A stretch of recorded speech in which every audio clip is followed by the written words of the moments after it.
This is part 4 of how to crochet a Triceratops. So today we're going to be doing the legs.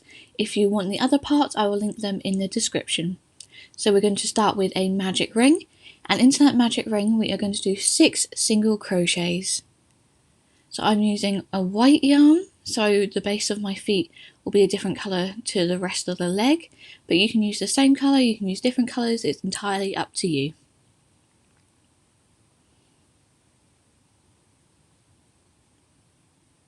Just going to pull my magic ring nice and tight, and I'm going to do a double knot just to make sure it's all nice and secure. And then for round 2 we are going to do an increase, so we're going to increase into every stitch, which will give us a stitch count of 12 stitches.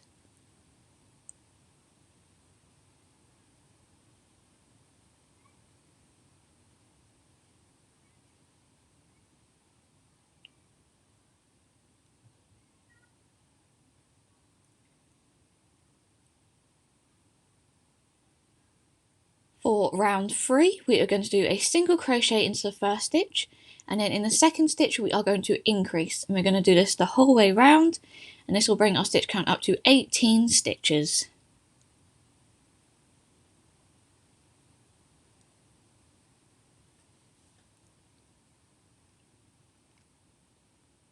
For round 4 we are going to do a single crochet into the first 2 stitches, and then into the third stitch we are going to increase, and this will bring our stitch count up to 24 stitches.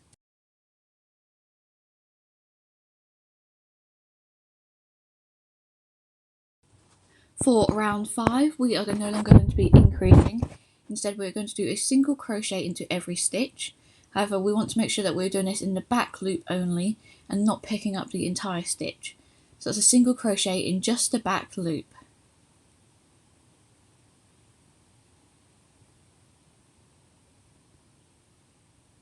So after we've finished round 5, I'm just going to change colour yarn, so you can cut off the end of the white yarn and I just do a knot to tie the 2 colours together.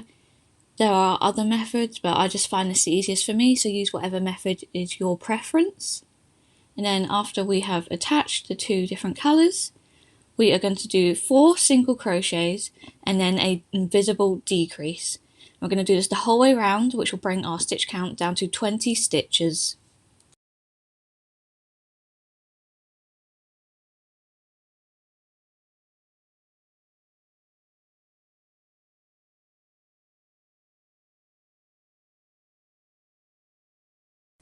For round 7 we are going to do 3 single crochets followed by a decrease.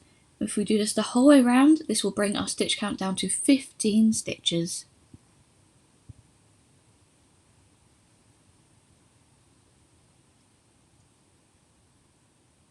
For round 8 we are just going to do a single crochet into every stitch, so our stitch count should remain at 15 stitches for this round.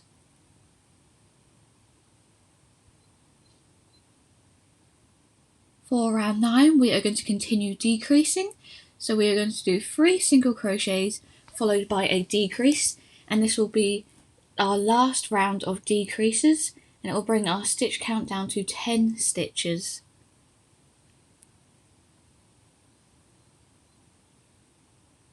For the next 4 rounds, so that's rounds 10 to 13, we are just going to do a single crochet into every stitch, and then we can tie off our yarn. So after we've made 4 of these legs, just cut the yarn, and we can pull our yarn through just to make it nice and secure so we don't lose that last stitch. So you should have 4 of these legs, they should all be identical in size. So with your polyfill, just push them in. I just fill the bottom part of the leg, I don't fill it all the way to the top, just because I like a bit of movement in my legs, but if you want yours to be more rigid or more full, put more polyfill in.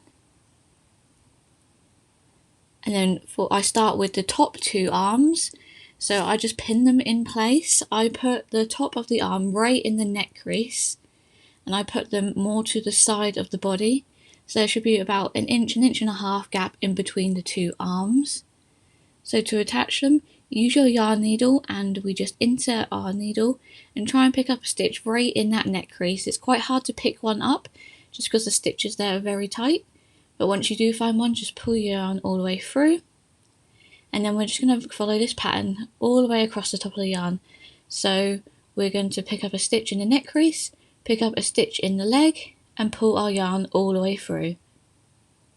And then when we get to the end of that leg, we can just tie off our yarn and weave in the ends. We want to do this for both arms, just making sure that they're both symmetrical. So here I am just tying off the ends. So if you reinsert your needle, you can do a little knot, make sure it's nice and tight so it's not visible, and then you can just reinsert your hook and pull it out somewhere else, and that will secure the yarn. We can just cut that off so it's nice and secure. So that should be the two arms. Moving on to the legs, I pin these onto the bottom part because I like my plushie to be able to sit up. So you can count the number of rows. These are 4 rows approximately up from where we did our magic ring, but they're not entirely in line with the magic with the rounds, because our rounds are circular, but obviously the bottom of our feet are flat. So I just make them so they're pointing forwards rather than in line with the rounds. And then if you just insert your hook into the plushie like we have done previously, and then insert it into a stitch in the leg and then back into the plushie, and then if we just repeat this all the way along the leg and then tie it off in the same way we just have done for the arms. If we do this for both legs, just make sure they are symmetrical so they're both pointing in the same direction. And then once you're finished, hopefully you should have something that looks like this.